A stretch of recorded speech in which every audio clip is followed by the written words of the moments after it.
예, 안녕하세요. 박문호의 자연각 세상이라는 공익사단법인을 운영하는 박문호입니다. 오늘 드릴 말씀은 우리 생활 주변에 많이 있는 것들인데 그거에 대한 좀 더 그 생물학적, 브레인과학적 접근법을 조금 설명드리고 싶습니다. 구체적인 예를 먼저 한번 들어볼게요. 우리가 손이 있어요. 팔이 있어요. 팔하고 손가락은 양쪽이 거의 글쎄요. 95% 이상 거의 같잖아요. 엄밀히 따져보면 글쎄요. 한 99% 같다고 봐야 되죠. 그런데 여러분들 각자 양손에 손등에 있는 혈관을 한번 보세요. 혈관은 잘 한번 보세요. 거의 달라요. 50%도 비슷한 게 없어요. 왜 우리가 지문, 손가락에 있는 지문이 평생 고유하고 지문이 어떻게 만들어질까?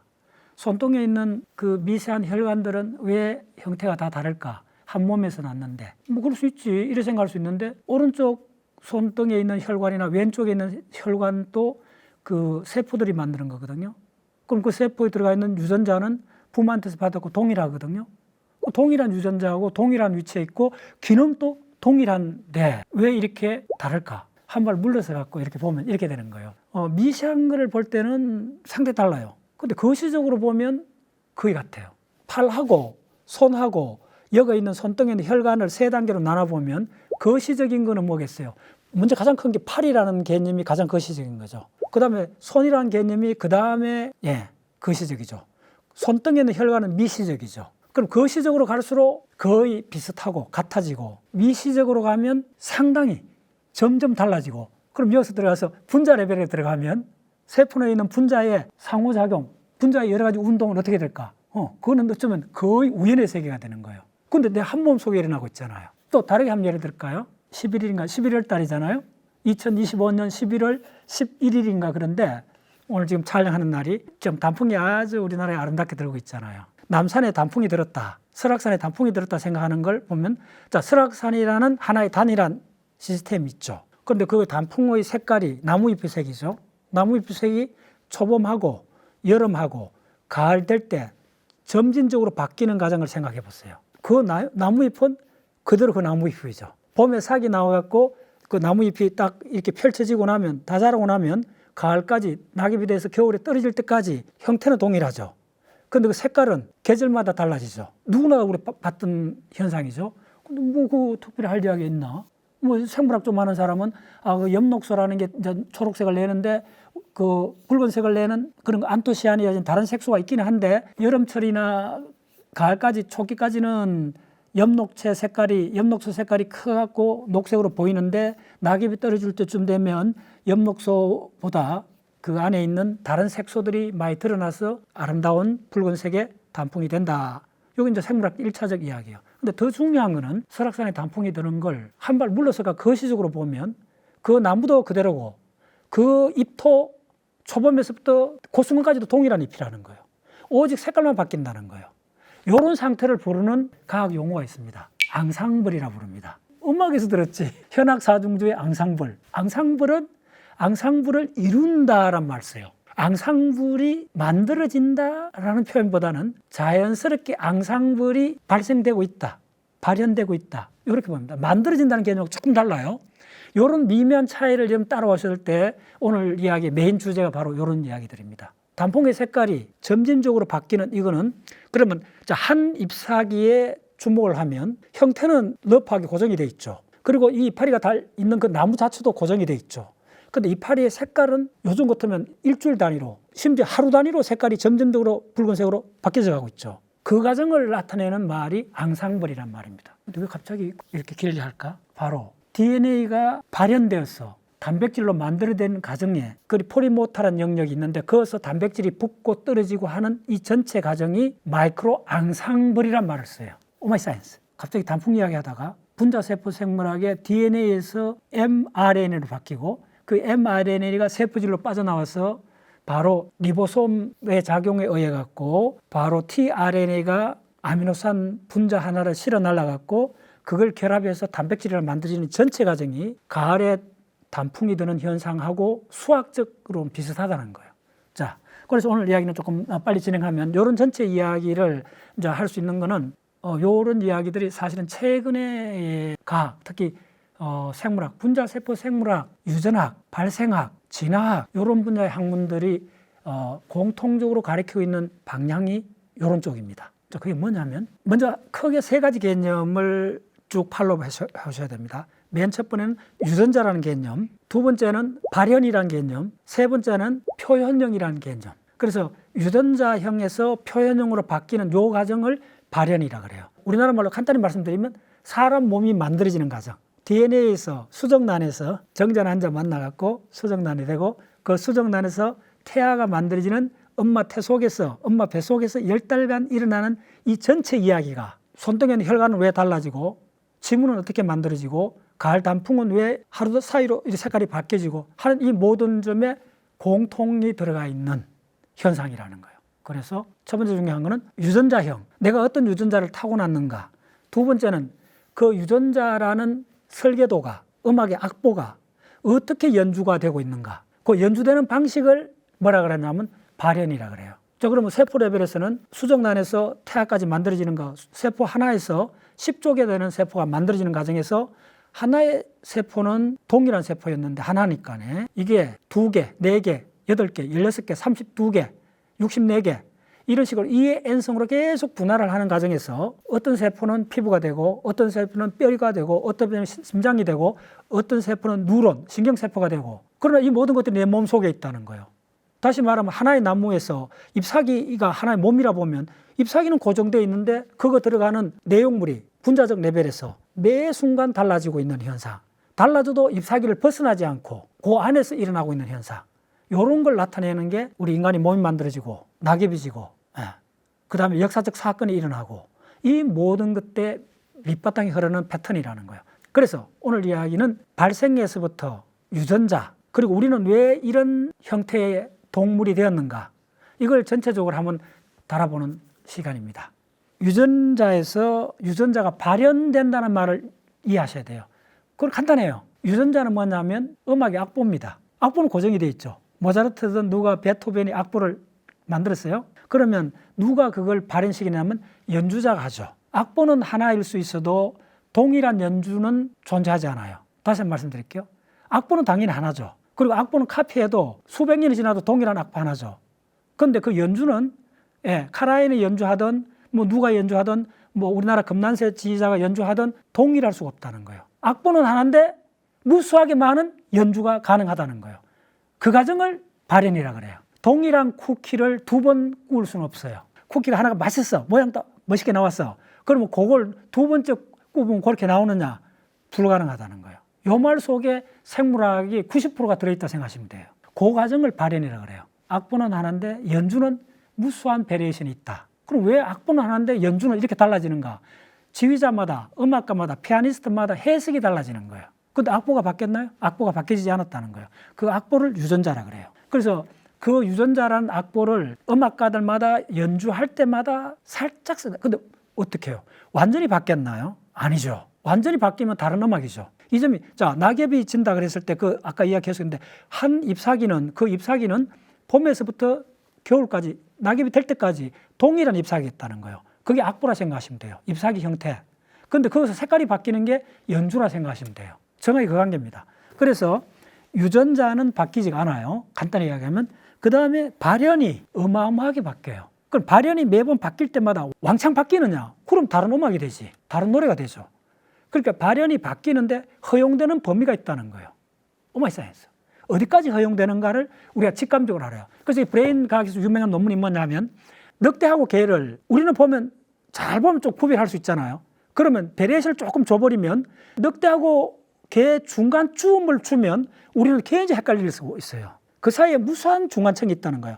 호랑이하고 사자는 누구나 다 보면 구분하죠. 조금 섞어도 구분할 수 있겠죠. 그런 경우하고 늑대하고 개는 조금만 섞으면 이제 몰라지는 거예요. 왜냐하면 분리된 게 10,000년 정도 이렇게밖에 안 되고 사자하고 호랑이는 아마 뭐 2천만 년 뭐 이렇게 올라갈 거예요. 이해하시죠? 바로 지금 그런 데에 대한 학문입니다.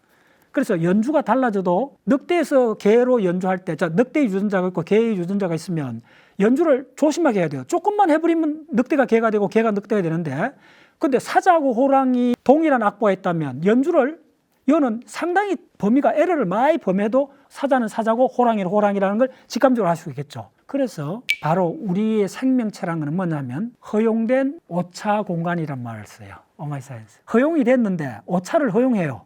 에러를 허용하는데 어느 정도까지 있고 넘으면 다른 범주가 되어버린다는 거예요. 이제 그 이야기가 가장 중요한 이야기고. 그래서 발현을 했어요. 발현이 뭐냐면 발현해서 표현형이 나왔어요. 그 표현형이 처음 발현해서 만들어진 그 표현형을 뭐라 부르느냐 하면 그걸 바로 우리의 몸이라 불러요. 우리 인간의 몸이 뭐냐면 유전자가 발현한 1차 산물. 우리 몸은 우리 유전자가 연주한 음악입니다. 정확히 그 관계입니다. 그러니까 유전자가 동일해도 일란성 쌍둥이가 유전자가 동일해도 나중에 보면 성격이나 좀 달라지잖아요. 이제 금방 이해하셨죠? 그래서 바로 유전자가 이걸 유전자의 표현형이라고 그래요. 유전자 갖고 있는 걸 표현한다. 악보를 연주했다는 거예요. 그 1차 연주 결과물이 우리 인간의 몸이라는 거예요. 모든 동물의 몸이라는 거예요. 자, 그러면 그 몸이 뭘 하느냐 하면 내가 살아가야 되잖아요. 집을 짓고 새 같으면 둥무리를 만들고 바로 내가 집을 짓고 살아가야 된다는 그게 뭐냐 하면 환경이죠. 자, 여기까지는 누구나 초등학생 따라올 수 있어요. 근데 여기서 점프를 하셔야 됩니다. 미리 내가 복선을 깔아놓을게요. 지금 이게 언제 나온 논문이냐면 1983년에 스카하고 맥카턴이라는 두 학자가 쓰는 논문이 한 획을 끈 논문이 나왔습니다. 그 논문의 제목이 뭐냐면 How People Make the Own Environment. 자, 번역해드리면 How, 의문행이죠. 어떻게 사람들은 자신의 environment, own, 자신의 environment, 자신이 살고 있는 환경을 make, 만들까요? 오늘 강의 주제가 이겁니다. 이 논문에 관한 이야기입니다. 그렇지. 내가 우리 집을 만들었고 옛날 가면 아버지들이 집을 만들었잖아요. 다 만들었지. 내가 종립 비행기도 만들었고 옛날에는 다 만들었죠. 지금도 다 만들잖아요. 내가 만들었는데 환경이잖아요. 그리고 우리가 환경이라 이야기할 때 보통 어떻게 생각하느냐 하면 산이다, 강이다, 도로다, 아파트다, 이걸 환경이라 보는 거예요. 그런데 이 논문에서 가장 우리가 주목해야 될 단어는 뭐냐면요. make란 단어입니다. 누가 누구를 만들었죠? people, 사람이 뭘 만들었어요? 환경을 만들었다 보는 거예요. 그렇지. 그럼 당연한 말을 왜 당신을 그렇게 강조하느냐? 만든 게 아니라는 거예요. 그럼 누가 만들었냐 물으면 여러분들 이렇게 대답할 거예요. 내 몸이 만들었지 하죠. 내 신체가 만들었지. 내 손발이 만들었다. 그럼 당신의 손발은 어디서 왔느냐? 유전자가 만들었죠. 그럼 환경은 내 손발이 만들었으니까, 내 손이 만들었으니까 이걸 뭐라 부르느냐면요. 바로 이걸 제2차 표현형이라 불러요. 환경이 2차 표현형입니다. 몸이 1차 표현형입니다. 그래서 이 표현형이란 말을 생물학에서 굉장히 많이 씁니다. 이걸 유전자형이라 불러요. 유전자형을 뭐라 부르냐면 게노타입이라 불러요. G-E-N-O-T-Y-P. 게노타입이란 말이 무슨 말이냐면 게노란 말이 조금 어려운 라틴 말인데 게노란 말이 뭐냐면 오리진이란 말이에요. 원본이란 말이에요. 됐죠? 근데 표현형을 뭐라 부르냐면 페노타입이라 불러요. 이 말이 조금 어려울 수 있는데 페노란 말이 뭐냐면 여러분 그 유령을 뭐라 불러요? 팬텀이라 부르죠. 환영, 환상, 팬텀이라 부르고 뭐 일어난 일 이런 걸 현상이라 불러요. 그때 피나미나라는 말 써요. 현상이라는 철학 문파도 있고 한데 그때 피노미라는 말이 무슨 말이냐면 드러난 거, 보여주는 거, 표현된 거. 여기서 나온 말이 표현형이란 말 써요. 뭐가 표현됐느냐 하면 유전자가 표현을 했다는 거예요. 유전자의 파생상품이라는 거예요. 유전자가 만들어낸 거라는 거예요. 유전자가 첫 번째 만들어낸 게 뭐냐 하면 우리 몸이라는 거예요. 두 번째 만들어낸 게 뭐냐 하면 우리의 환경이라는 거예요. 이러면 황당해지죠. 뭐냐? 제가 이걸 왜 이렇게 강조를 하느냐 하면 여기 교육이나 이쪽에 생물학에 좀 관심 있는 분들은 오랫동안 우리가 그 논쟁했던 부분이 뭐냐면 유전이냐 환경이냐, 유전이냐 교육이냐 이렇게 얘기해요. 그래 뭐 환경이 중요하지. 좋은 집안에서 태어났고 좋은 환경에 있었고 그렇기 때문에 애가 성공을 했지 이렇게 이야기할 수 있다는 거예요. 유전이 중요하냐 환경이 중요하냐 이거는 지난 100년 동안 생물학계에서 오랫동안 논쟁이었고 굉장히 해결이 어려웠던 문제입니다. 자, 예를 들어 환경이 중요하다는 극단적 예 중에 하나가 뭐냐면 동유럽의 어떤 나라가 그 분쟁 중에 고아원이 폭격되고 막 이래갖고 그 아주 어려운 전쟁 시기에 고아원에 있는 애들은 그 유치원 애들쯤 되는 애들은 전쟁의 트라우마를 엄청나게 받아요. 영양실조가 걸리고 그 애정결핍이 걸리는 얘들이 환경이 영향을 줬죠. 극단적 환경이 영향을 줘갖고 얘들이 어른이 되고 다 크고 나서도 그 트라우마나 그 영향이 너무나 강하게 나타나는 게 학계에 오랫동안 보고가 많이 돼요. 여러 건이 있어요. 환경이 압도적으로 중요하죠. 환경이 중요하기 때문에 우리나라 말에 속담에 말은 제주도로 보내고 사람은 서울로 한양으로 보내라. 조선시대부터 있었던 속담이잖아요. 그 말이 뭐냐면 자기가 자라는 환경이 중요하다는 거예요. 이게 지금 판이 뒤집어지고 있습니다. 이게 틀렸다는 말보다는 이 현상을 우리가 조금 너무 과장한 부분이 많다는 거예요. 가장도 아니고 뭐냐면 샘플링 자체가 극단적 상황이라는 거예요. 전쟁이 나고 과원이고 그 자체는 일반적으로 일어날 수 있는 드문 사건이 아니고 거의 한 5% 정도 있을 만한 극단적 샘플링에서는 환경이 압도적으로 중요한 게 맞아요. 그러나 95% 이런 상황에서는 환경의 영향은 상당히 과장됐다는 게 지금 유전학계나 이쪽의 주류 이론이 이쪽으로 가고 있습니다. 오늘 그 이야기를 들고 싶은 겁니다. 그래서 이어서 이제 결정타를 매긴 논문이 바로 How People Makes the Own Environment. 당신의 환경을 바로 당신이 결정한다는 거예요. 오마이 사이언스. 당신의 환경을 당신이 결정하는데 바로 그 당신 신체, 당신 몸이 결정을 하는데 그 당신 몸은 또 표현형이라는 거예요. 주인이 아니라는 거예요. 당신 몸은 사실 유전자의 표현형이라는 거예요. 1차 표현형이고 우리가 그동안에 이제 논란이 있었던 거는 그까지는 누구나 다 동의를 해요. 너무나 명확한 사건이니까요. 근데 환경은 내하고 독립적인 거라고 어떤 거예요. 저 그렇죠. 전쟁이 일어났고 유치원에서 애들이 굉장히 그 아주 험악한 상에 사는 거, 그 어린애들이 자기가 그런 환경을 초청했나요? 원했나요? 아니죠. 내가 어쩔 수 없는데 갖다 덮어진 거죠. 그러니까 환경은 내 유전자하고는 독립적으로 내한테 어마어마하게 악영향을 미치거나 좋은 영향을 미치는 외부 팩터라서 독립된 걸로 봐왔다는 거예요. 친구 따라 강남 간다는 속담 있잖아요. 그러면 친구 따라 강남을 가는데 당신의 친구를 당신이 선정을 했잖아요. 당신이 선택했잖아요. 이게 지금 최근에 이제 논문 이쪽 계열의 이제 연구가 쫙 진행이 되면서 그 결정타를 날리는 논문이 How People Make Own Environment. Environment가 환경이란 말이거든요. Own은 자기 자신의 환경. 그래서 own이란 말이 굉장히 중요합니다. 소유격이잖아요. 내 자신의 환경은 내가 선택했다는 거예요. 결혼이, 직장이, 친구를, 동호회를 누가 선택했어요? 내가 선택했죠. 그럼 내가 무엇을 선택했어요? 내가 끌렸잖아요. 내가 끌렸다는 말이 무슨 말이냐면 내 감각기관이, 내 기억이, 내 개인적 취향이 그 사람들하고 매칭이 됐다는 거잖아요. 그러면 내 취향, 내 감각기관은 누가 만들었어요? 유전자가 만들었죠. 오마이 사이언스.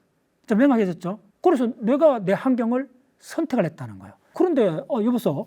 당신 이야기가 뭐 맞는 것 같은데 가만 생각해보면 그럼 유치원 애들이 자기 환경을 선택했나요? 아니잖아. 그리고 유치원 때 어릴 때 사춘기 때 굉장히 중요하잖아. 그걸 도외시하고 이런 이론을 주장하면 말이 안 되잖아.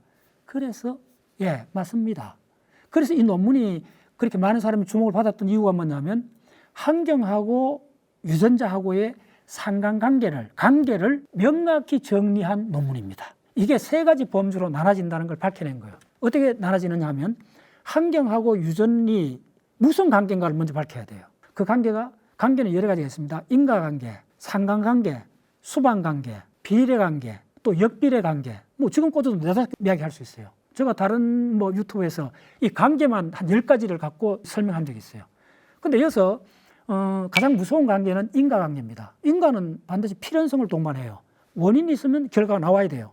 직접적 관계가 되는 거예요. 그건 물리학이나 화학에서는 직접 인과관계가 작동을 해요. 그걸 법칙이라 불러요. 법칙이 뭐죠? 빠져나갈 구멍이 없다는 거예요.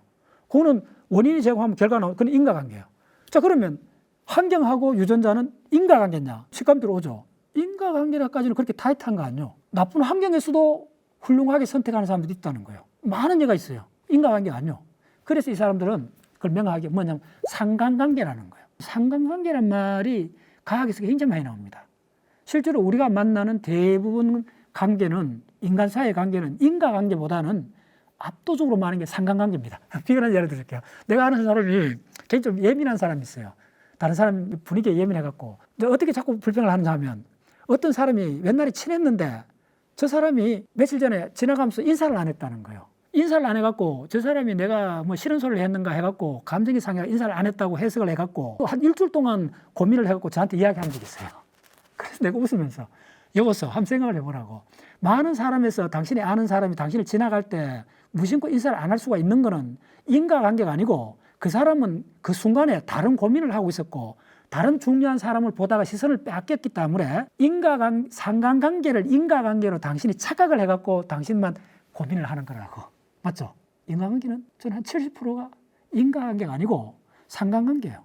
대부분 그 사람이 화를 내면 내가 미워서 화내는 경우도 있지만은 그날 아침에 뭐 배탈이 났거나 그 전날 기분 좋지 않은 일이 일어났거나 이럴 확률이 50%좀 돼요. 그거는 상관관계예요. 됐죠? 자, 정리했습니다. 바로 유전자하고 환경의 관계가 확실히 상관관계라는 거예요. 인과관계가 아니라는 거예요. 첫 번째. 그럼 상관관계는 세 가지 경우가 있다는 거예요. 바로 유전자하고 환경의 관계를 이 사람들이 명쾌하게 정리를 했어요. 세 가지 관계가 있다. 첫 번째 뭐냐면 수동적 관계. 두 번째는 뭐냐면 능동적 관계. 자, 이거는 간단히 보잖아요. 수동적 관계는 뭐냐면 내가 결정할 수 없는 거예요. 환경이 주어진다는 거예요. 자, 보세요. 두 가지 다 주어져요. 환경하고 유전이 동시에 주어지는 게 바로 유치원 애들입니다. 갓 태어나서부터 초등학교 들 때까지 일어나는 게 첫째, 부모가 유전자를 줬죠. 엄마, 아버지 정자 난자에서 유전자를 다 줬죠. 100% 내가 선택 안 했죠. 두 번째, 우리 아버지를 내가 선택 안 했으니까 우리 집안 분위기나 내 방이나 이런 걸 선택할 수가 없죠. 그래서 어린 시절 사춘기까지가 확정해갖고는 뭐냐 하면 내가 선택하는 게 거의 제로에 가깝다는 거예요. 그때 환경하고 유전자 사이의 관계를 뭐라 부르냐면 수동적 관계라는 거예요. 유전자가 어떻게 선택할 방법이 없다는 거예요. 우리 방은 엄마가 세팅해줬지 내가 세팅하는 거 아니라는 거예요. 자, 그 다음에 전환이라는 게 뭐냐면 사춘기가 끝나고 대략 이제 그 결혼할 나이쯤 되면 뭐 그렇게 아니 대학생쯤 되면 어떻게 되느냐 하면 동호회를 누가 선택했어요? 아버지가 선택해줬나요? 아니죠. 친구, 동호회 모든 걸 내가 선택하죠. 그때를 능동적 상관관계라고 불러요. 내 유전자가 내 개인적 취향이 내 개인적 취향이 뭐예요? 그 내 개성 때문에 내가 끌리는 사람이 있고 내가 싫어지는 사람이 생기는 거예요. 됐죠? 바로 내 개성이 친구나 내 직장이나 내 파트너를 다 선정을 해요. 내가 선택을 해요. 자, 드디어 선택이란 말이 나왔어요. 내가 선택했어요. 그래서 내 개성은 누가 선택을 했어요? 어디서 왔어요? 유전자에 갔죠. 그 유전자가 주변의 눈치를 보지 않고 마음껏 선정하는 과정이 능동적 상관관계예요. 그 다음 그 두 개는 명확해요. 헷갈리지 않아요. 근데 진짜 헷갈리는 거는 이 논문에 한 해결권 분류가 있다는 거예요. 그게 뭐냐면 이보케이티브 상관관계가 있다는 거예요. 이보케이트 상관관계 어렵게 이야기 안 할게요. 간단합니다. 서로 싸울 때입니다. 말싸움 하면 해보세요. 항상 말싸움할 때 뭐라 말이죠? 저 친구 자꾸 말꼬리를 물고 늘어진다 그러잖아요. 그 말이 뭐예요? 자, 말싸움이 왜 진행이 되느냐 하면 첫 번째 누가 원인을 제공했어요. 그래 친구가 화가 나갖고 나무래요. 그럼 그 들었는 친구는 항상 이렇게 이야기해요. 야, 너는 잘했느냐? 많이 해봤잖아요. 나도 많이 해봤어요. 너는 잘했냐고 따져 묻죠. 따져 묻는 게 뭐냐면 다시 화를 돋구죠. 이게 회로를 그린다는 거예요. 안 빠져나온다는 거예요. 원인하고 결과가 링크돼 버린다는 거예요. 이건 파국으로 갑니다. 말싸움이 끝이 없잖아요. 왜 그럴까요? 끝없는 상호관계인데 상관관계인데 한 사람이 촉발을 하고 한 사람이 일방적으로 당하면 수동적이 되는데 일방적으로 안 당한다는 거예요. 한 사람이 또 공격을 한다는 거예요. 근데 이게 왜 중요하냐? 지금 이 사춘기에 들어가는 이 학부형들이 이 방송을 들으면 이걸 꼭 한번 참조해 주세요. 사춘기에 있는 자녀는 다 알죠. 우리 집에도 2명을 제가 그 과정을 다 겪어봤는데 사춘기 애들은 부모 말대로 안 따라가죠. 왜 그럴까를 더 깊이 보셔야 돼요. 바로 유전자하고 환경, 부모가 환경이잖아요. 그 사춘기 애들은 그 애들이 유전자잖아요. 그러면 부모의 환경도 부모의 유전자잖아요. 부모하고 이때는 환경이 사람이 되는 거예요. 따라하셨죠? 부모가 자식한테 원하는 게 있다는 거예요. 맞죠? 그게 뭐죠? 부모의 유전자가 원했던 거예요. 자, 부모의 유전자하고 자식의 유전자가 몇 퍼센트 같아요? 50%밖에 안 같아요. 자식은 엄마 유전자 반, 아버지 유전자 반이 결합된 거잖아요. 그럼 엄마가 잔소리를 한다? 그러면 그 사춘기 때 껄렁한 애 입장에서, 남자 애 입장에서는 유전자 50%밖에 공유되어 있지 않아요. 같은 게. 그러니까 엄마의 원하는 거하고 나의 원하는 게 드디어 충돌하는 순간이 언제 일어나느냐? 바로 사춘기 때 일어난다는 거예요. 이걸 유전자 관점에서 굉장히 명확해요. 유치원 들기 전에, 유치원부터 사춘기 전에는 내가 결정하지 않잖아요. 그리고 충돌이 안 일어나는 거예요. 받을 수밖에 없다는 거예요. 내가 할 수 있는 게 없다는 거예요. 힘이 없으니까. 그 다음에 대학 가서는 전부 다 내가 결정하죠. 그러니까 충돌이 없는 거예요. 왜 충돌이 사춘기 때 일어나느냐 하면 부모의 유전자하고 자식의 유전자가 50%밖에 공유된 게 없다는 거예요. 같은 게 없다는 거예요. 50% 다르다는 거예요. 부모가 원하는, 야, 너 수학을 열심히 해. 계속 압력을 넣는 거예요. 애는 다른 걸 좋아하는데. 이게 뭐냐면 이게 이보케이티브라 불러요. 촉발을 한다는 거예요. 끝없이 부모의 유전자가 요구하는 거하고 자식의 유전자의 충돌이 일어나는 요 상관관계가 바로 그 논문에서 RGE라 불러요. G는 바로 지인, 게놈. 그 다음 E는 environment. 그때 R은 뭐냐면 correlation. 일단 R입니다. 상관관계가 있는데 바로 촉발적 상관관계라는 거예요. 촉발적 상관관계. 자, 다시 정해드릴게요. How people their own environment. 어떻게 사람은 각자의 환경을 만들어내나요? 여기서 환경하고 각자의 사람은 바로 유전자잖아요. 유전자가 환경을 어떻게 만들어내는 이 문제입니다. 그래서 유전자하고 환경이 첫 번째 어떤 관계를 밝힌 게 상관관계고, 이 상관관계는 세 가지가 있다는 거예요. 그래서 다 커버를 해요. 첫 번째, 어떤 나라의 그 유치원에서 생겼던 아주 그런 험악한 그 생존 환경에서 어린 애들이 5살, 6살, 4살 이런 어린 애들이 그 심리적 상처를 입었던, 환경에 의해서 상처를 입었던 그것이 평생 남는다. 맞아요. 그 관계도 설명이 됐어요. 그 다음에 어른이 되고 나서 알코올 중독되는 과정도 동일해요.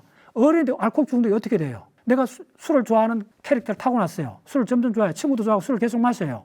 그러면 그게 환경을 구성하죠. 그럼 그 환경이 못 빠져나와요. 그런데 술을 마시고 담배를 피우는 거는 여러분들이 자발적으로 선택했잖아요. 독후처럼 친구 따라 했는 거잖아요. 자발적으로 하게 된 거예요. 부모가 술 마셔라, 담배 피우라 하는 부모는 한 사람도 없어요. 됐죠? 100% 능동적으로 내가 선택했어요. 그걸 능동적 상관관계라고 해요.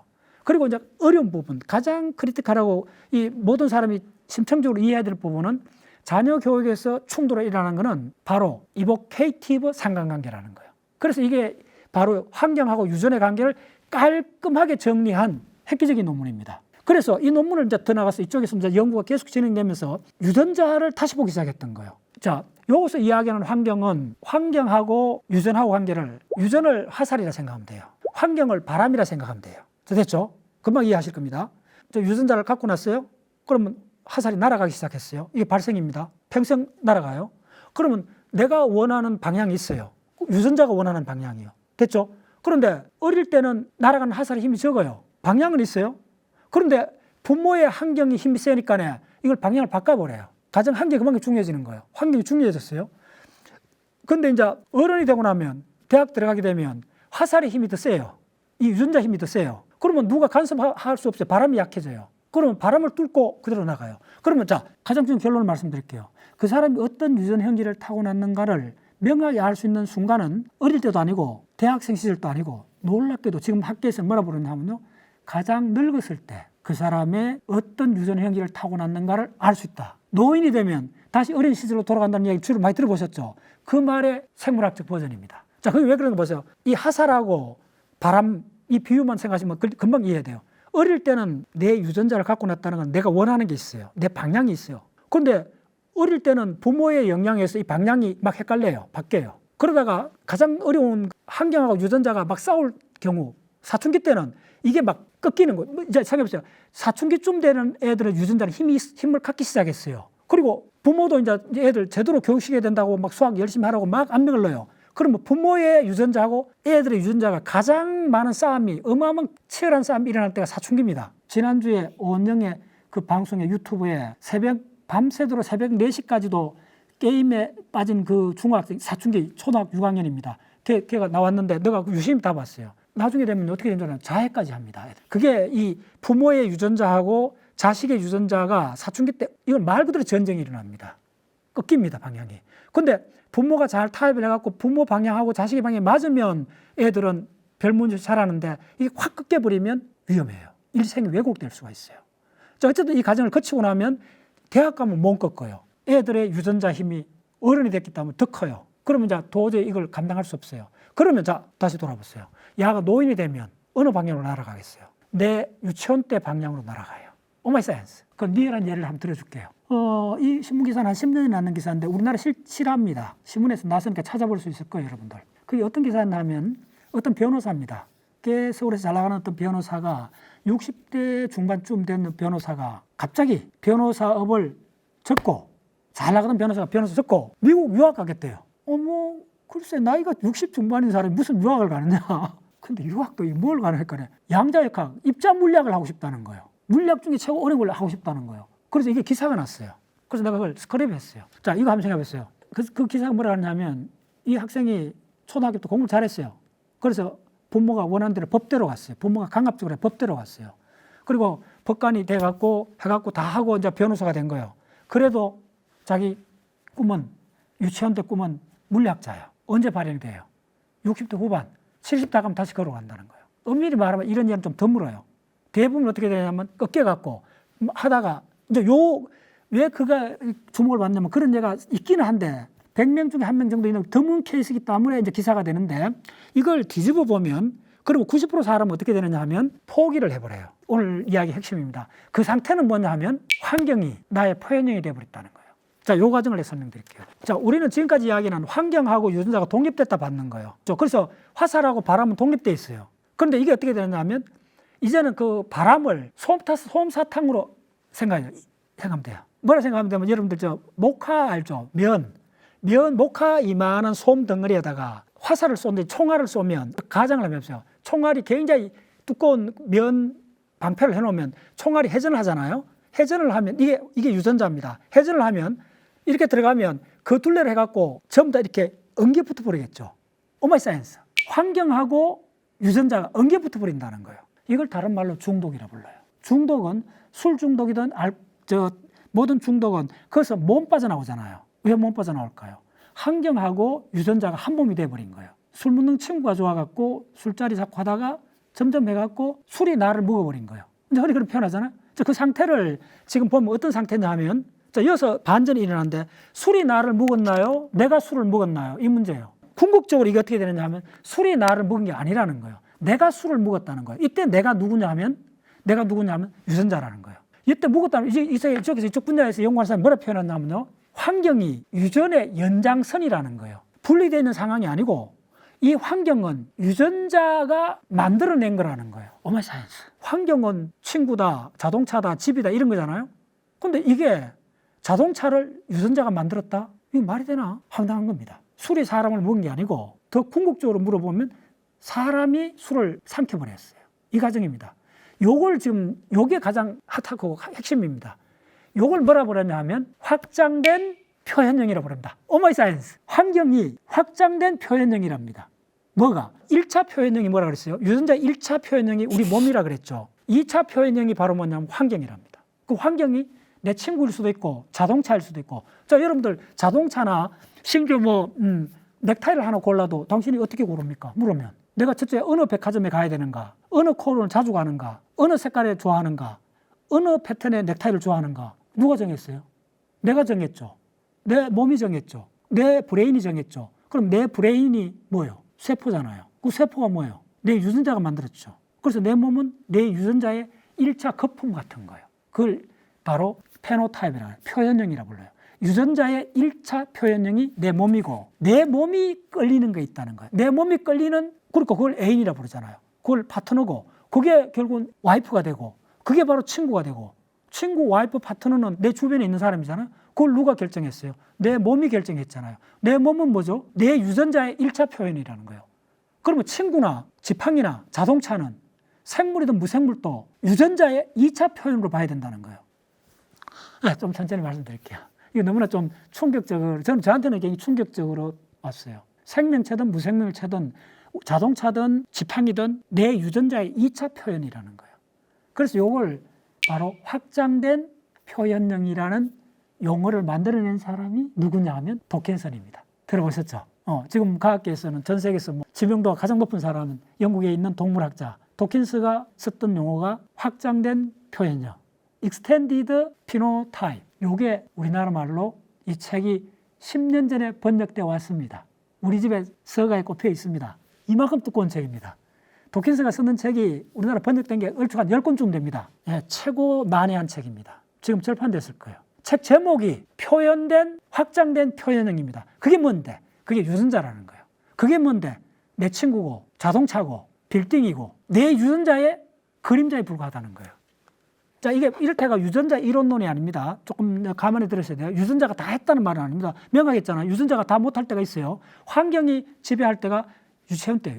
됐죠? 그 다음에 환경하고 유전자가 아주 엄청난 각축을 엄청나게 힘이 비슷해가 싸울 때를 사춘기라 부르면 돼요. 그 다음부터는 완전히 유전자 독재 시대로 전개돼요. 그러니까 유전자 하나가 다 했다는 말은 결코 아니요. 다시 한번 이야기인데. 그런데 우리의 삶에 있어서 체중이 가장 많은 시간은 바로 대학부터 80대, 100살까지 살아난 2년 정도 이 시기는 압도적으로 유전자가 중요하고 그걸 넘어서 갖고 가장 중요한 메시지는 내 친구나 내 와이프나 내 가까이 있는 사람만 내 유전자의 표현이 아니고 저 자동차나 지팡이조차도 내 유전자의 표현형이라는 거예요.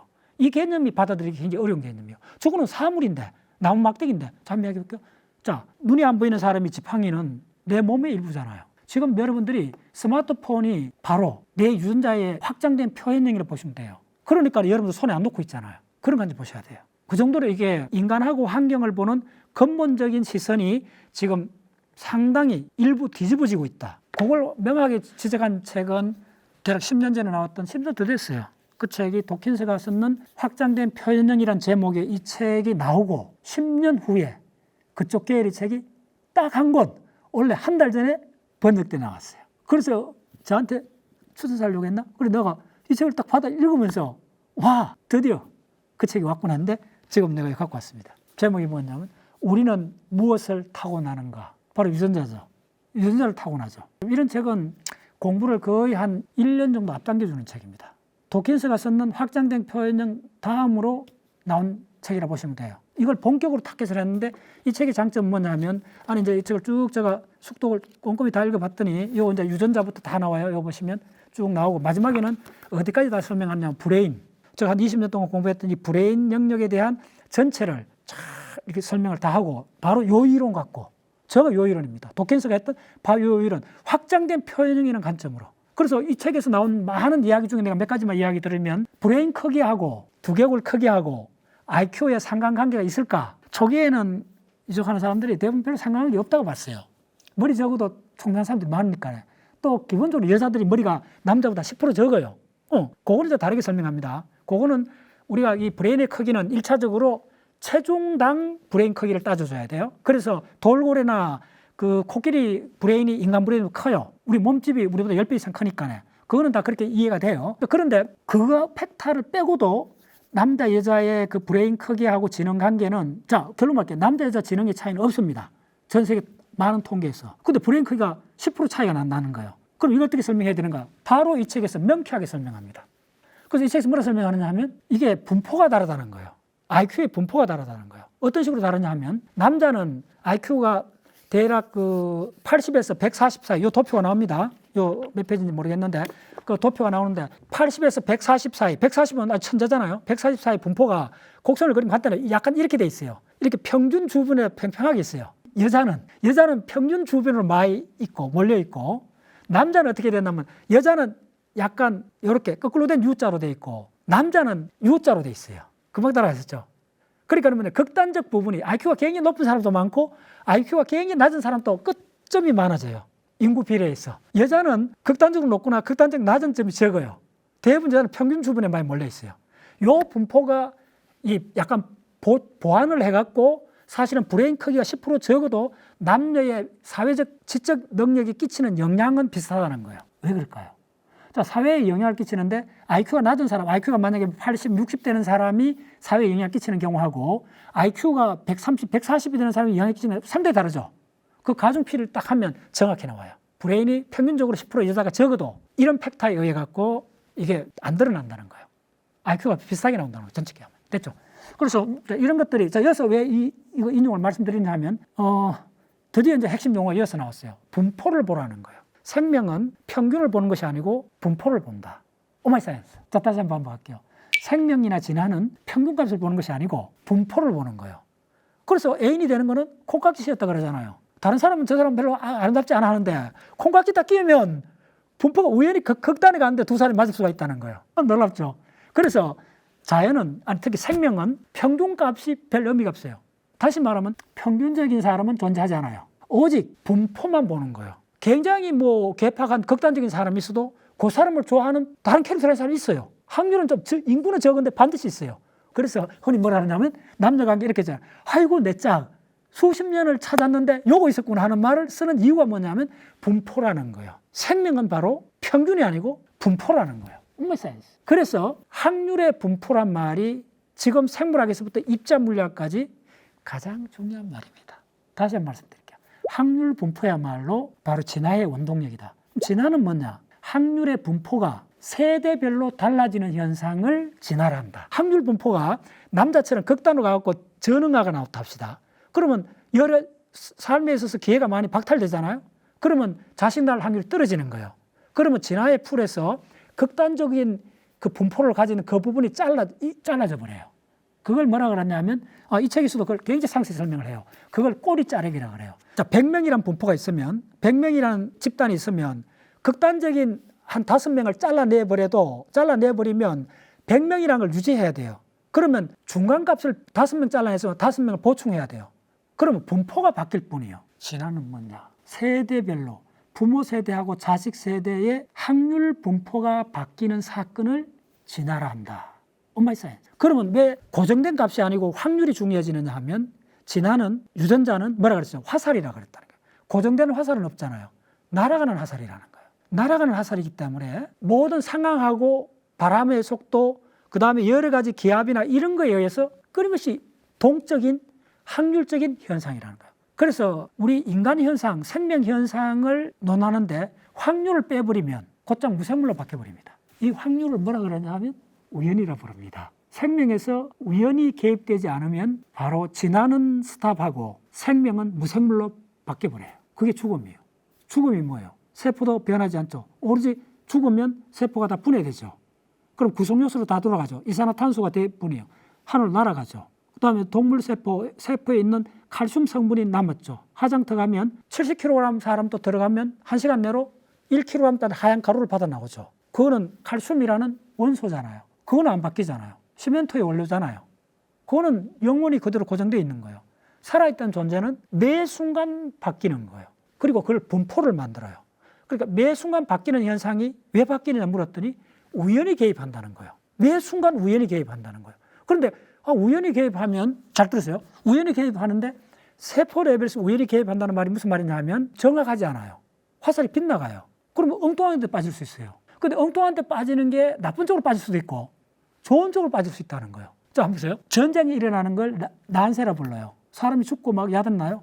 전쟁이 일어나는 건 나빠요. 근데 난세 영웅이 난다 그러잖아요. 난세가 어려운 세상이 펼쳐지면 반드시 그걸 해결할 위대한 존재가 출현해요. 이게 설명이 돼요. 왜 그러냐면 이게 바로 우연이잖아요. 요동이잖아요. 요동하고 노이즈하고 우연하고 이거는 항상 일어나야만이 그걸 진화라 불러요. 그걸 없애갖고 안정을 추구하면 어떤 상황이 벌어지냐면 무생물로 돼버려요. 한 70%는 그냥 평이하게 그냥 이해가 되고 뭐 하나도 그 복잡한 이야기 아닌데 요 마지막만 가장 복잡한 이야기예요. 자, 유전자의 1차 표현형이 우리 몸이고 2차 표현형이 환경이라는 거예요. 근데 이때 이 환경을 부른 이름이 자, 우리가 흔히 이제 환경이란 말이 있고 두 번째가 있는 게 뭐냐 하면 서식지란 말을 써요. 그 다음에 세 번째 있는 말이 니치란 말을 써요. 조금 배웠습니다. 자, 보시는 분들 구분해 주셔야 돼요. 이건 굉장히 엄밀한 개념적 분류를 하셔야 되는데 우리가 지금까지 인바이러먼트 그냥 편하게 환경이란 말을 썼을 때는 우리가 살고 있는 서울시가 환경, 우리 가정이 환경이 될 수 있어요. 근데 서식지란 말은 생물학에 많이 써요. 동물학에서 많이 써요. 여우가 사는 그런 지형, 수달이 서식하는 데가 있죠. 수달 같은 거 나오면 자연 다큐멘터리를 보면 수달의 서식지가 강가에 이렇게 있잖아요. 그때는 서식지란 말을 써요. 그러면 여러분들 까치나 까마귀의 둥구리, 새의 둥구리는 서식지란 말을 안 쓰죠. 그거는 뭐라 써요? 둥지라 부르죠. 그때 둥지란 말이 지금 이거 이야기하는 환경이란 말하고 가장 매칭됐어요. 자, 새의 둥기는 누가 만들어요? 새가 만들어죠. 새가 나무가지 하나를 날라서 하죠. 그러면 그 나무가지를 선택을 해야 되죠. 둥구리를 만드는 적당한 나무가지를 찾아야 되죠. 그게 선택입니다. 그 선택을 누가 하죠? 바로 행동을 해서 선택을 하잖아요. 그래서 이 두 번째 계율이 굉장히 중요합니다. 뭐냐면 유전자가 발현이 된다는 게 유전자는 악보고 발현은 악보를 연주하는 겁니다. 연주를 해서 바로 사람이 만들어졌어요. 몸이 만들어졌으면 그 몸이 하는 게 뭐냐면 행동입니다. 이어서 행동이라는 게 이 행동이라는 개념이 생물학에서 브레인 과학에서 굉장히 중요한데 행동이 두 가지가 있습니다. 행동은 반드시 행동을 하려면 선택을 해야 돼요. 자, 내가 백화점 가서 넥타이를 사든지 마트에 가갖고 그 음료수를 하나 쓰다 콜라를 산다 해도 펩시를 살 건지 코카콜라를 살 건지 내가 선택을 해야 되죠.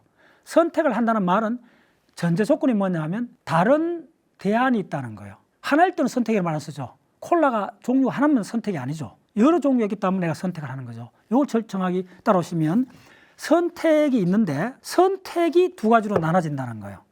어떻게 나눠지느냐 하면 선택이 결과를 아는 선택하고 결과를 모르는 선택이 있다는 거예요. 모든 선택이 행동이 되는 게 아니라는 겁니다. 이 책에서도 그 개념을 상당히 잘 설명했고, 요거는 제가 거의 뭐 한 이틀 동안 챗GPT 버전 5하고 이건 굉장히 중요한 내용이 논문 베이스로 계속 논쟁을 했어요. 계속 찾아보고 했는데, 행동, 발현이 되고, 발현이란 말이 몸이 출현했다는 거죠. 우리 신체가 만들어졌어요.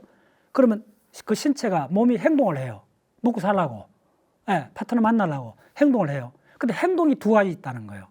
아니, 행동은 한 가지인데 행동을 하려면 반드시 선택이 있어야 되는데 그 선택이 두 가지라는 거예요. 결과를 알고 있는 선택, 결과를 알 수 없는 선택이 있다는 거예요. 결과를 아는 선택의 많은 예 중에 하나가 뭐냐면, 배우자를 만나는 거, 애인을 만나는 게 결과를 아는 선택일까요? 모르는 선택일까요? 놀랍죠? 모르는 선택입니다. 그래서 이혼이 있는 겁니다. 오마이 사이언스. 명확해졌죠? 심각한 이야기예요. 자, 근데 결과를 모르는 선택은 결혼이나 직장 구하는 거예요. 직장이 하다가 중간에 1년 만에 퇴직하는 사람도 있잖아요. 결과를 알았어요, 몰랐어요? 모르니까 선택했죠. 그럼 결과를 아는 선택은 뭐냐 하면 우리가 보는 시험입니다. 시험은 정답이 있잖아요. 사지성단 시험을 친다 해보세요. 결과를 아는 시험은 어떤 상황이 벌어지느냐 하면요, 그건 행동이 아니고 계산이 돼버립니다. 시험 문제를 풀 때 계산을 하잖아요. 답을 찾는 과정이잖아요. 답을 찾는다는 말은 답이 있다고 확신을 갖고 있는 거잖아. 결과가 있다고 확신하는 거잖아요. 바로 이 점이 다르다는 거예요. 이 점이 진화적으로 우리가 바로 이 환경하고 논하는데 가장 결정적인 팩터가 이 팩터입니다. 결과를 아는 선택이냐, 결과를 모르는 선택이냐. 행동은 오직 결과를 모르는 선택만이 행동으로 간다는 겁니다. 오마이 사이언스. 우리가 행동을 했잖아요. 애인을 선택하고, 직장을 선택하고, 친구를 선택했죠. 이 세 가지 경우를 결과를 알았나요? 알 수 없죠. 잘 들으세요. 알 수 없기 때문에 행동을 한 거예요. 그래서 행동 심리학이라는 분야도 있고, 행동이라는 말이 브레인과학에서 굉장히 중요해요. 근데 우리 너무 그냥 막 쓰는 거예요. 엄밀히 보면 행동이란 말은 결과를 알면 행동을 하지 않아요. 결과를 알면 행동하지 않고 계산을 해요. 자, 야구 게임이 우리 팀이 이길 걸 알면 굳이 구장에 안 가요. 축구 게임이 우리 팀이 이길 걸 알면 안 가요. 텔레비전 보지, 집에서. 자, 다시 할게요. 무슨 이야기냐면 이 점이 지금 진화 심리학부터 발생학부터 우리 인간 행동학부터 가장 중요한 개념 중에 하나예요. 행동은 오직 한 가지 조건이 충족될 때만 행동이 가능하다는 거예요. 뭐냐면 행동은 내가 선택을 하는 거예요. 여러 가지 중에 하나를 선택하는데 그 선택에서 그 선택의 결과를 내가 알고 할 때를 행동이라 부르지 않아요. 내가 선택한 결과를 모를 때, 결과를 결코 모를 때 하는 걸 행동이라 그래요. 사랑은 불나베이라는 말 쓰잖아요. 그 노래 있잖아요. 그게 정합입니다. 그 불에 타 죽을 줄 알면 사랑을 하지 않지. 결과를 모르는 거예요. 이게 결과를 모르기 때문에 그 결과는 미래에 일어나요. 미래에 있는 건 일체 알 수 없기 때문에 오직 행동으로 미래를 만들어버리는 거예요. 그래서 내가 이 책을 박수를 보내는 거예요. 드디어 우리가 궁극적으로 알아야 될 상황은 이겁니다. 오늘도 내가 신문을 봤더니 이런 뉴스가 나왔더라고요. 연금을 받는데 이혼을 하면 각자가 받는데요.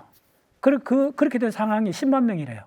지금 우리나라가. 그게 다 뭘 이야기하느냐? 늙음하게 왜 그렇게 상황이 벌어질까? 그리고 많은 사람이 이혼을 하는데 사랑할 때 그런 생각을 했나요? 그 결과를? 어떤 누구도 그 결과를 알고 결혼할 사람은 없을 거예요. 그렇기 때문에 결과를 모른다는 상황이, 결과를 모른 선택, 결과를 모르기 때문에 일어나는 걸 행동이라 불러요. 그걸 뭐라 그랬냐면 역사시대에 일어났습니다. 그걸 바로 주사위는 던져졌다. 누비콘강은 건넜다. 누비콘강을 건넜다. 그게 유명하잖아요. 그 누비콘강을 시저가 건너잖아요. 그거 역사적으로 다 하잖아요. 여러분들 루비콘강을 건넜다. 그때 했던 말이 주사위는 이미 던져졌다는 말을 썼잖아요. 바로 그 말이 역사적으로 지금 이 버전을 이야기해 주는 겁니다. 자, 주사위를 던져졌다는 말은 잘 보시면 결과를 안다는 말이요, 모른다는 말이요. 모른다는 말입니다. 모르기 때문에 그 위대한 시저는 행동을 했던 겁니다. 그리고 인류 역사는 바뀌었던 겁니다. 행동이야말로 역사를 바꾸고 미래를 만들어내버리는 거예요. 근데 행동은 어디서 온다 그랬죠? 선택이고. 내가 노마를, 그럼 좀 설명드리겠습니다. 웃으면서 이야기 드릴게요. 역사를 좋아하는 사람 다 알 거예요. 뭐냐면, 노마 그 시 안으로는 개선 장군이 자기 부하 군대를 이끌고는 들어올 수가 없어요. 그 원로 안에 오랫동안 노마의 전통이에요. 군대를 갖고 들어오면 어떻게 되느냐 하면 그 무력으로 독재를 할 수 있는 거예요. 그래서 로마의 민주정이 오랫동안 그거는 완전히 금기상을 만들어놨던 거예요. 그때 바로 시저가 갈리아 전기에서 확 이기고 오는데 원로원에서 시저 너 혼자 들어오라. 그 경계 지점이 누비콘강입니다. 그런데 시저가 누비콘강을 건넌 거 왜 그랬을까요? 들어와갖고 자기가 잘못하면 그냥 목숨 날아갈 위치를 자기가 대충 짐작을 했어요. 근데 결과는 몰랐어요. 도박을 한 거죠. 주사위는 도박이잖아요. 주사위는 이미 던져졌다는 말은 뭐냐면, 건넜다는 말은 뭐냐면 결과를 알았다는 말이 아닙니다. 오마이 사이언스. 그 결과를 모르니까 미래를 가장 잘 알 수 있는 방법은 내가 미래를 만들어 버리면 되는 거예요. 이게 바로 진화, 우리 생명 현상의 가장 본질입니다. 선택하기 전에 어떤 것도 일어나지 않아요. 그런데 선택이 두 종류가 있다는 거예요. 결과를 아는 선택을 하게 되면 행동이 나오는 것이 아니고 머리를 굴리는 계산 과정이 나온다는 거예요. 그거는 어떤 미래를 만들지 않는다는 거예요. 이 불확실을 앓고 불확정성을 안고 내가 모험을 감행했을 때 불확실한 미래가 만들어진다는 거예요. 그게 뭐냐면 그게 발생 과정이고, 바로 그렇게 만든 게 최종이 뭐냐면 우리의 환경이라는 거예요. 이걸 뭐라 그랬냐면 지인 드리브더 니치 피클링. 니치가 고정이 된다는 거예요. 니치는 내가 살 환경이요. 내 미래를 내가 고정시켜 버린다는 거예요. 미래를 만들 수 있는 건 딱 하나밖에 없다는 거예요. 미래는 불가능해요. 인지자명을 알 수가 없어요. 예측 불가능한 세계예요. 어떤 결과도 알 수 없어요. 우리는 미래를 나가야 돼요. 오직 할 수 있는 거는 미래를 뚫고 나가야 될 힘은 딱 하나밖에 없어요. 행동밖에 없어요. 그 행동을 만들어주는 선택은 결과를 알 수 없는 선택이에요. 결과를 알 수 없기 때문에 뭐 해야 되느냐 하면 용기, 그 다음에 책임, 그 다음에 의무가 동반된다는 거예요. 시저가 루비칸을 건넜을 때 자기 목숨을 내걸은 거예요. 그리고 자기 부하들 목숨도 내걸은 거예요. 결과를 알 수 없어요. 도박을 한 거예요. 그 말이 바로 주사위가 던져졌다는 말이고, 그 말의 생물학적 버전이 뭐냐면 선택이 두 가지가 있다는 거예요. 결과를 아는 선택, 결과를 결코 알 수 없는 선택. 결과를 결코 알 수 없는 선택은 우리의 미래라는 거예요. 그럼 미래는 바로 선택해서 결과를 알 수 없는 선택을 하게 되면 그 순간 행동이 되고, 그 행동이 미래를 만든다는 거예요. 이게 가장 핵심 개념입니다. 그러면 그 미래가 내가 원론에 가서 권력을 획득했던 그게 내 환경이 된다는 거예요. 그 환경은 내가 만드는 거죠. 내가 목숨 내걸고 미래를 창조하면서 내 행동을 통해서 만들어졌죠. 우리가 결혼하고 직장 구하고 동호회 찾아가고 모든 게 결과를 아나요? 모르죠. 모르기 때문에 결과를 모르는 상태에서 내가 선택하는 걸 행동이라 불러요. 그 행동이 우리의 미래를 만들고, 그게 바로 진화의 본질이라는 거예요. 그러면 미래를 모른다는 게 미래는 우연이라는 거예요. 바로 그 우연이 어떤 식으로 존재하느냐? 그게 확률로 존재한다는 거예요. 우연히 확률로 분포를 갖고, 이 확률적 분포가 부모 세대, 자식 세대 확률적 분포가 트랜지션, 바뀌는 과정을 진화라 한다. 뭐의 분포? 확률의 분포라는 거예요. 우연의 분포라는 거예요. 우연을 빼버리면 진화는 스탑하고 생명 현상은 사라져버려요. 왜? 생명 현상은 과거에서 현재를 거쳐 미래로 나가는 화살인데 미래가 사라져버려요. 오직 미래를 만들어내는 것은 just do it. 들어보셨죠? 나이키가 뭐 유명하잖아. DIY가 뭡니까? Do it yourself. 가구 만드는 거 있잖아요. 그게 왜 그렇게 붐을 일으키느냐? 바로 미래는 내가 만들어가는 거라는 거예요. 이게 무슨 철학적 개념이 아닙니다. 이게 지금 환경하고 이 관계를 꿰뚫는 가장 최근 이론입니다. 환경이 나중에 어떻게 되느냐면 유전이 환경을 삼켜버려요. 더 나아가서 어떤 이야기까지 하느냐면 우리가 아는 이 환경은 유전의 연장판이라는 거예요. 유전하고 분리되어 있지 않다는 거예요. 나중에 알코올 중독돼갖고 도박이나 그 극단적 상황에 가면 완전히 그 니치에 갇혀버려요. 곧 자기가 만들어내는 아주 미소 환경에 딱 갇혀버려요. 빠져나갈 수가 없어요. 그때 유전하고 환경이 완전히 한 몸이 돼갖고 작동하는 거예요.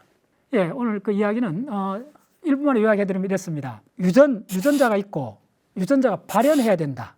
오케스트라에 연주되는 과정이 발현입니다. 발현의 결과물이 우리의 몸입니다. 그래서 유전자의 1차 표현형을 우리의 신체라 부릅니다. 그거에서 가장 핵심이 나의 캐릭터, 나의 브레인이 됩니다. 나의 감각이 되고, 그 다음에 나의 감각, 나의 후각, 나의 촉각, 나의 시각이 아름답고 내 마음에 드는 파트너를 선정해, 내 환경을 선정해요. 나의 자동차, 나의 모든 걸 선정해요. 그래서 그걸 환경이라 불러요. 그런데 이 선정된 이 환경이 다시 나한테 영향을 끼쳐요. 내가 환경에 갇혀버려요. 근데 그런 과정에서 바로 앞에 안 보이는 사람의 지팡이가 내 몸의 일부가 돼요. 제2의 몸이 돼버리는 거예요. 그 과정을 설명하는 게 바로 How people makes the own environment. 그렇게 되는 거예요. 그래서 그때 이 environment를 정확히 뭐라 그러냐면 니치라 불러요. 새의 덩어리 같은 거. 새의 덩어리는, 새는 그것을 빠져나오면 살 수가 없어요. 거기서만 새끼를 낳아야 돼요. 그런 환경이 되고, 그때 새의 덩어리 같은 경우에 니치는 어떤 상황이 되냐면 내 유전자의 확장된 표현형이라는 거예요. 자동차도 집도 내 친구도 내 주변의 사람도 내 유전자의 확장된 표현형이라는 거예요. 이 정도까지 나갑니다. 그래서 도킨스가 썼는 책의 제목이 확장된 표현형이라는 책이 나왔다 그랬잖아요. 그게 첫 번째 이야기고, 두 번째는 바로 유전자가 발현이 되고, 여기까지는 같은데 이 유전자가 발현될 때 들어가는 게 뭐냐면 미세한 흔들림이 발현됩니다. 그게 바로 흔들림이 바로 노이즈라 부르고 우연이라 불러요. 이 노이즈가 들어가야 어떤 사건이 벌어지냐면, 노이즈가 크면 우리가 미래를 결과를 알 수 없잖아요. 따라오셨죠? 많이 흔들리니까 정확하게 지니까 결과를 몰라요. 그래서 결과를 모르는 상태에서 선택을 해야 되는 이 과정을 우리 인간의 행동이라 불러요. 결혼하고 직장 구하고 다 우리의 행동이에요. 근데 이거는 미지의 세계예요. 미지의 세계, 불확실한 세계로 들어갔기 때문에 뭘 만들어내냐면 미래라는 창의적 공간을 만들어내버린다는 거예요. 그래서 궁극적으로 모른다는 것은 우연입니다. 우연을 빼버리면 진화는 스탑하고 생명은 사라져버려요. 이게 일부 강의의 주제였습니다. 좋습니다.